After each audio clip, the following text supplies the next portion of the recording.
Hello foodies, તદેવ્યાનીઝ કિચનમાં તમારું સ્વાગત છે। આજે આપણે બનાવવાના છીએ હેલ્ધી એવું કંટોલાનું શાક। ઘણા લોકો તેને કંકોડા અથવા ગિલોડા પણ કહે છે। અહીં મેં થોડા કંટોલાને પાણીથી સાફ કરીને લીધા છે।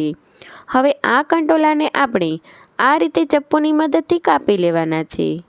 તમે રાઉન્ડ, અર્ધ રાઉન્ડ અથવા આ રીતે ટિંડોરાની જેમ પતલી પતલી ચિપ્સ પણ કરી શકો છો।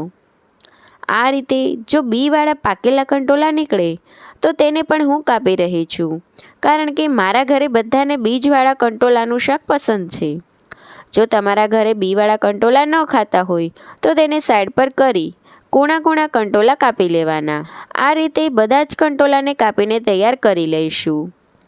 હવે શાક બનાવવા માટે ગેસ ઉપર એક લોયામાં 2 થી 3 પાવડા તેલ ગરમ કરવા મૂકીશું અને તેલ ગરમ થાય એટલે તેમાં અડધી ચમચી આખું જીરું ઉમેરીશું, ચપટી હિંગ ઉમેરીશું અને કાપેલી ડુંગળી નાખી ડુંગળીને લાઇટ પર્પલ થાય ત્યાં સુધી સાતળી 1 ચમચી જેટલી પીસેલી લસણ મરચાંની પેસ્ટ ઉમેરીશું અને સરસ રીતે મિક્સ કરી સાતળી લેવાની છે અને તેમાં કાપેલા કંટોલા ઉમેરી સરસ રીતે મિક્સ કરી તેમાં 1 ચમચી મીઠું ઉમેરીશું અને હવે આ ચલાવતા રહી બધું જ મીઠું સરસ ચડી જાય અને થોડા કંટોલા સતળાઈ જાય એટલે તેમાં 1 નંગ ઝીણું કાપેલું ટામેટું ઉમેરીશું અને તેને પણ મિક્સ કરી સાતળી લેવાનું છે।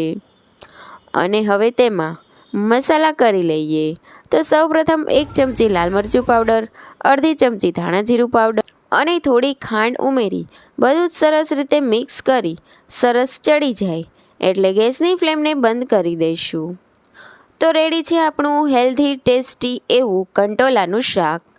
તો ફ્રેન્ડ્સ, તમને મારી આ રેસીપી ગમી હોય અને આવી નવી નવી અલગ અલગ રેસીપી જોવી હોય તો મારી ચેનલને લાઇક કરજો, શેર કરજો અને સબસ્ક્રાઈબ કરવાનું ભૂલતા નહીં।